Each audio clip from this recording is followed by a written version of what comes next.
या देवी सर्वभूतेषु शक्तिरूपेण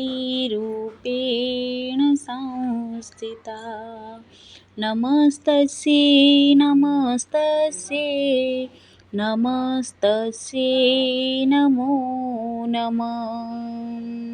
જય માતાજી ફ્રેન્ડ્સ। તો આજે છે પહેલાં નોરતું, એટલે હું સવારમાં જલ્દી કામ પૂરું કર્યું અને માતાજીની આગમનની તૈયારી કરી અને પછી માતાજીનું આગમન કર્યું અને માતાજીની સ્થાપના કરી, કલશની સ્થાપના કરી, માતાજીના ગરબો મૂક્યો અને આરતી કરી। આવી રીતે માતાજીનું પહેલાં નોરતાની પૂજા કરી। તો તમે પણ માતાજીના દર્શન કરી લો ફ્રેન્ડ્સ। જય માતાજી।